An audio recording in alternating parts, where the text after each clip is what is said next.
क्षमा महाराज, पर जैसी कन्या आप ढूंढ रहे हैं, लाख कोशिश करने पर भी मैं नहीं ढूंढ पाया।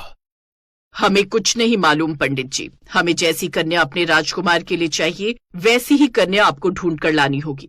पर महारानी। मुझे आगे कुछ नहीं सुनना। आप पूरा देश घूमिए, गांव गांव जाइए और ढूंढिए ऐसी कन्या जिसका नाम र से शुरू होता है और उसके माथे पर चंद्रदेव की निशानी हो। वही कन्या हमारे राजवंश का भाग्य बदलेगी और बदले में आपको वो रकम मिलेगी जिसके बारे में आपने उम्मीद भी नहीं की होगी। समझ गए ना? जी जी महारानी जी। पंडित आज्ञा लेकर वहाँ से चला गया और वाकई पूरा देश खंगाल मारा। फिर पूरे 1 महीने बाद पंडित वापस राजमहल आया। महाराज की जय हो, महारानी प्रसन्न रहे। क्या हुआ पंडित, मिली कोई कन्या? ऐसी खबर लाया हूँ कि आप सुनकर खुश हो जाएंगे। ये देखिए, इस कन्या का नाम है रश्मि और इस पर साक्षात चंद्रदेव का आशीर्वाद है। इसके माथे को गौर से देखिए, अर्ध चंद्र का निशान है महारानी। बहुत खूब, बहुत ही सुंदर। यही है वो कन्या जो हमारे राजवंश का भाग्य बदल देगी। एक काम करो पंडित, अब तुम ही राजकुमार आदित्य का रिश्ता लेकर इसके घर जाओ और कन्या और उसके परिवार को यहाँ लेकर आओ। जो आज्ञा महारानी। लेकिन महारानी, वो मेरा काफी खर्चा हो गया है, तो अगर कुछ पहले काम तो पूरा करवाइए पंडित जी। शादी होने के बाद आपको ऐसी रकम दूंगी जिसकी आपने उम्मीद भी नहीं की होगी और शादी करने का अलग से इनाम भी दूंगी। जैसी आपकी इच्छा महारानी जी। इसके बाद फौरन पंडित दूसरे शहर में रश्मि के घर पहुंच गए और फिर अरे बहन जी, भाग खुल गए आपके और आपकी बिटिया के। ऐसा रिश्ता लाया हूँ मैं। क्या तो ऐसे रहे पंडित जी जैसे किसी राजकुमार का रिश्ता लाए हैं किसी राजमहल से। हाँ बिल्कुल ठीक कहा बहन जी। वो रजवाड़े हैं, महाराज विक्रमादित्य और महारानी देवयानी के बेटे राजकुमार आदित्य का रिश्ता लाया हूँ। सच में? पर इतने शाही और अमीर परिवार ने हमारी बिटिया को ही क्यों चुना पंडित जी? फिर पंडित ने रश्मि की माँ सरला को सारी बात बता दी, जिसके बाद अब समझी बहन जी, र से रश्मि और उसके माथे पर अर्धचंद्र का निशान भी है। अरे वो तो रश्मि बचपन में गिर गई थी तो चूल्हे के पास पड़ी खड़ी फूकनी लग गई थी इसके माथे पर। हाँ तो क्या हुआ, ये बात तो आपको पता है ना। राजा रानी को तो मैंने ये बताया है कि रश्मि पर चंद्रदेव की कृपा है। पर उन्हें कभी पता चल गया तो? अरे छोड़िए ना सरला बहन, इतना तो चलता है। सोचिए, आपकी बेटी राजघराने की बहू बन जाए, उसके बाद कोई क्या ही कर लेगा। पर पंडित जी ये तो गलत बात है ना। तू चुप कर, कोई गलत बात नहीं है, पंडित जी सही कह रहे हैं। पर माँ मुझे कोई राजकुमार नहीं चाहिए, मुझे तो एक सीधा साधा सच्चा और प्यार करने वाला लड़का चाहिए, फिर चाहे उसके पास साइकिल ही क्यों ना हो। लो सुन लो, अरे 8 घोड़े वाला रथ है उनके पास। मैंने अपनी आंखों से देखे हैं वहाँ 8 घोड़े, और ये साइकिल की बात कर रही है बुद्धू कहीं की। और क्या, अब तो मेरी बेटी इतनी अमीर हो जाएगी कि जब मैं चाहूँ 5-10 लाख रुपए तो ऐसी दे देगी मुझे एक झटके में। कुछ दिन बाद आदित्य और रश्मि की शादी हो जाती। आदित्य भी फेरों के बाद रश्मि को लेकर वहाँ से चला जाता है। महारानी, अब तो शादी भी संपन्न हो गई।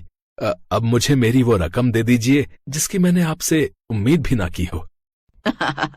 हाँ क्यों नहीं, ये लीजिए पूरे 170 रुपए। 120 रुपए आपका रिश्ता बताने के लिए और 50 रुपए शादी कराने के। कहा था ना कि ऐसी रकम दूंगी कि आप उम्मीद भी नहीं किए होंगे। हट फटीचर कहीं के। पंडित, तमीज से बात करो हमारी महारानी से। अबे तू चुप रहे, वरना चप्पल मार मार कर तेरी चांद गंजी कर दूंगा, समझा? उधर आदित्य रश्मि को पूरा महल दिखाने लगा जो कि काफी बड़ा था। घूमते घूमते काफी देर हो गई और फिर आदित्य रश्मि के साथ आगे बढ़ने लगा। तभी रश्मि को घोड़ों की आवाज सुनाई दी।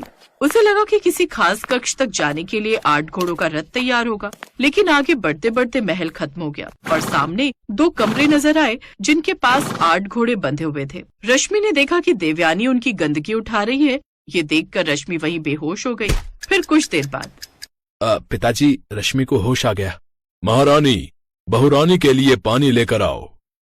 देवयानी जिस लोटे में पानी लेकर आती है वो लोटा पिचका हुआ था और उसमें से पानी भी टपक रहा था। वो घोड़े ने पैर रख दिया था ना इस पर, लेकिन लोटा धुला हुआ है कसम से। महाराज विक्रमादित्य, महारानी देवयानी, राजकुमार आदित्य, ऊपर से महल पर नीचे से फटीचर ससुराल। हे भगवान, वाह क्या किस्मत है मेरी। हमारा मजाक मत बनाओ, हमारी मजबूरी सुनोगी तो तुम भी रोने लगोगी। अच्छा बताओ तो क्या मजबूरी है आप सबकी? हम लोग सच में रजवाड़े हैं। वो तो बस चंदन की वजह से हमारा ये हाल है। चंदन? कौन चंदन? बड़ी पुरानी कहानी है। हम इसी राजमहल में शान से रहते थे। हमारे पास भी नौकर चाकर थे, सैनिक थे। हमारे पास भी प्रजा से कर की राशि आती थी। ये नकली गहनों की जगह असली गहने हुआ करते थे। लेकिन फिर एक दिन महल के एक नौकर चंदन का मन डोल गया और उसने मेरे गहने चुराने की कोशिश की। लेकिन महाराज ने उसे चोरी करते हुए देख लिया और उन्होंने अपनी शाही तलवार निकाल ली। फिर क्या हुआ?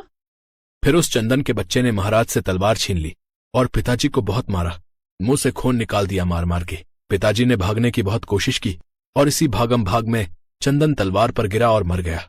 बस उसी दिन से वो भूत बनकर इस महल में भटकता है। वो हमें अपनी मौत का कारण मानता है।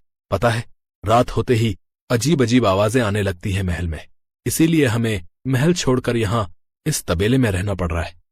उसने हमारे महल पर कब्जा कर लिया और हमने उसके घर पर। मतलब? पर ये घोड़े?